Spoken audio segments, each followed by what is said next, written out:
Ok, olá, é um prazer estar falando com vocês da OncoNews, colegas que militam na oncologia do nosso país. Hoje eu queria falar de uma iniciativa muito interessante que nós estamos tendo com um grupo muito grande de toda a América Latina, que tem nos inspirado bastante, e eu gostaria de passar isso para vocês, talvez poder inspirar novos colegas.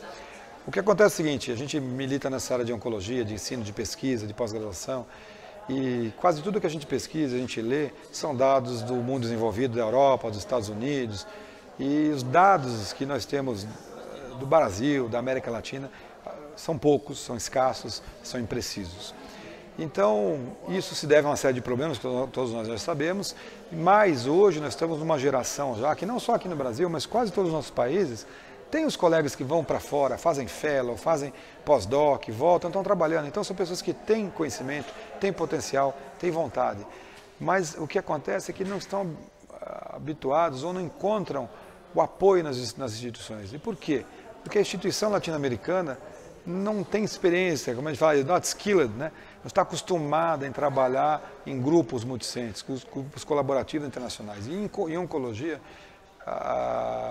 os grandes progressos na oncologia é sempre através de estudos colaborativos, multicêntricos, randomizados, com casuísticas de milhares de pacientes. É isso que a gente vê nas melhores revistas hoje.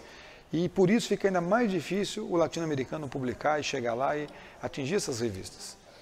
Então, o que a gente imaginou, isso nasceu como? Há alguns anos atrás, 4, 5 anos, nós tínhamos uma estreita colaboração com colegas do Hospital Pasteur, no Uruguai, o Dr. Diego Abreu, o seu chefe, que é o Ricardo Décia, e fizemos alguns estudos multinacionais, Brasil, Uruguai, com 400, 500 casos de câncer de rim, e de algumas conversas nasceu a ideia, por que não fazer um grupo colaborativo, um grupo internacional, e nas primeiras discussões, vamos fazer um grupo sul-americano de câncer de rim. E depois chegamos à discussão que não, vamos fazer um grupo latino-americano. Então o que nós fizemos? Usamos nossa expertise, nossos bancos de dados, nossas planilhas que temos feito para vários trabalhos de mestrado, doutorado, várias publicações de câncer de rim, que tinha 240 variáveis, adaptamos isso com as variáveis do Uruguai, fizemos um banco bastante amplo sobre perfil demográfico, clínico, patológico, epidemiológico do paciente com câncer de rim, que permite você ter uma fotografia de como chega o paciente com câncer de rim em instituições terciárias. E aí passamos a convidar colegas de centros de excelência do Brasil, no Uruguai, e tivemos também, além da ajuda do Dr. Diego, uma ajuda fundamental do Dr. Alejandro Nolasco, na Argentina, que é um colega muito proeminente na região de Buenos Aires e conseguiu também a colaboração de 12 centros lá. Então, rapidamente a ideia se espalhou, a surpresa que tivemos é que as pessoas estão afeitas a colaborar, estão com vontade de ajudar e de crescer. Então, para resumir, nós tivemos a ideia em 2012, em 2013, na verdade, em janeiro de 2014 enviamos esses questionários para 26 instituições de 7 países da América Latina, sendo 6 do Brasil, 12 da Argentina, 1 do Uruguai, 3 no Chile, 3 no Peru e 3 no México, salvo engano. E demos 6 meses para que esses colegas nos devolvessem as planilhas preenchidas em Excel. Recebemos isso em meados de 2014, quer dizer, foram 6, 7 meses de preenchimento, e a partir daí nós tivemos como muita alegria o retorno com dados de 4.505 pacientes, quer dizer, uma das maiores casuísticas mundiais de câncer de rim, de uma população latino-americana que tem uma formação étnica distinta dos europeus, norte-americanos. Isso é muito interessante. Aqui nós temos o andino, pré-colombiano, o negro que veio para a América do Sul, no Brasil, na Colômbia, é diferente do negro que foi para os Estados Unidos. O asiático aqui, basicamente, é só japonês, ou chinês e coreano. Lá na América tem ilhéus do Pacífico, tem tailandês, vietnamitas. O árabe aqui é só o sírio-libanês. E nos Estados Unidos nós temos iraquianos, temos jordanianos, quer dizer, temos gente do Magrebe, do Marrocos. O nosso europeu é só mediterrâneo. O europeu na América, por exemplo, é escocês, irlandês, é anglo-saxão. Então é uma população diferente. Isso que nos anima.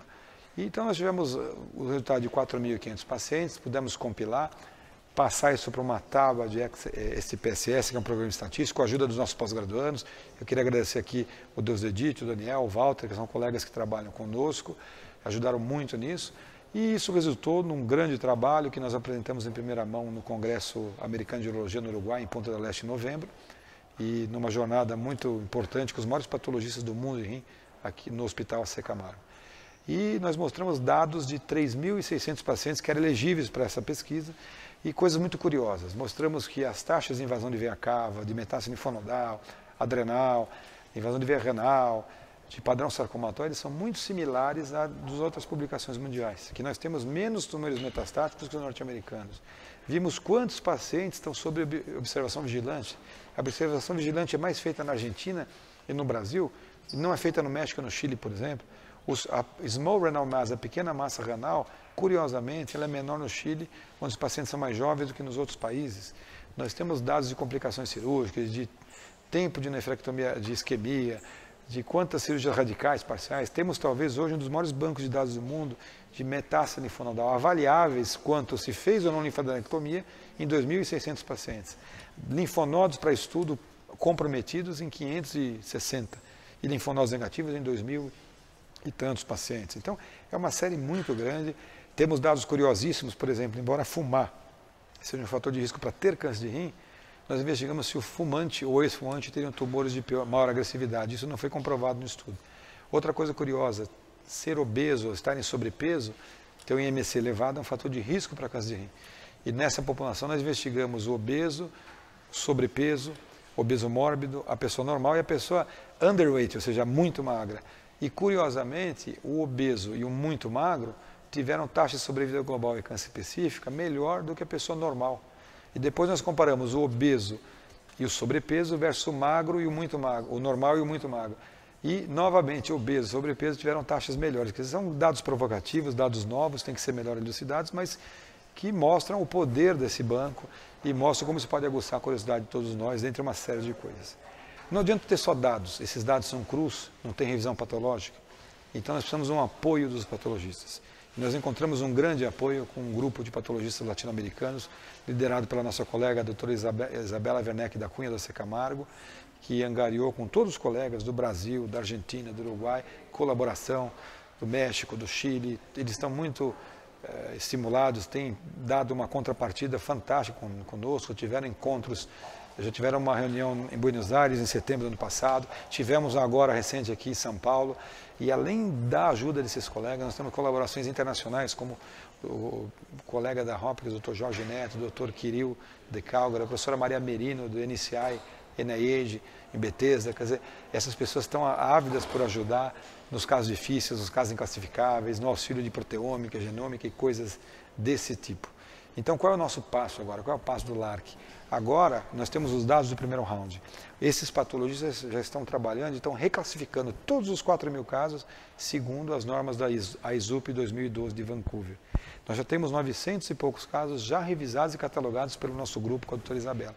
E agora, na decisão que tivemos, é que todos os colegas vão trabalhar em toda a América Latina e em setembro de 2015 vai haver uma reunião na Bolívia, da Sociedade Latino-Americana de Patologia, onde vai ser o deadline, nós vamos ter dados compilados, corrigidos e reclassificados desses 4.500 doentes, que vão permitir estudos muito mais claros, muito mais elucidativos e vão nos propiciar oportunidades de publicações de grande impacto, eu acredito.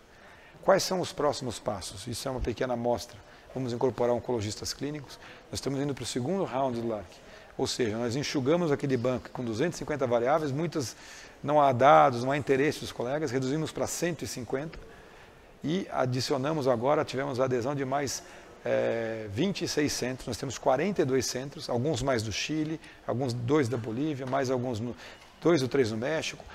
Universidades importantes do Brasil estão com a gente também, como o pessoal da Unicamp, Unesp, Botucatu, Federal de Minas, a Federal de Porto Alegre, a PUC de Porto Alegre, o Hospital do Câncer de Barretos, a Unesp, Botucatu, todos trabalhando conosco, porque o que acontece é que o LARC tem que ter centros grandes que gerem ideias, que ajudem os centros menores, que viabilizem as pesquisas. E contamos com apoios internacionais. Temos 3 membros da Espanha, a Fundação Puig y Ver de Barcelona, muito tradicional na neurologia mundial, e a Universidade Autônoma de Madrid, com 2 hospitais também que estão nos apoiando. E agora nós temos tido conversações com outras instituições dos Estados Unidos, da Europa, e temos notado um desejo grande de ajudar, uma receptividade muito grande, porque estão vendo que o trabalho é sério, é bem intencionado. E, então, de tudo isso, se a gente vai descobrir coisas importantes do câncer de rim, ainda não sei. Mas nós vamos descobrir que é possível se juntar e trabalhar. Então, como se diz aí, né, nós somos como se fossem anjos de uma asa só, temos que voar abraçados e trabalhar juntos. Obrigado.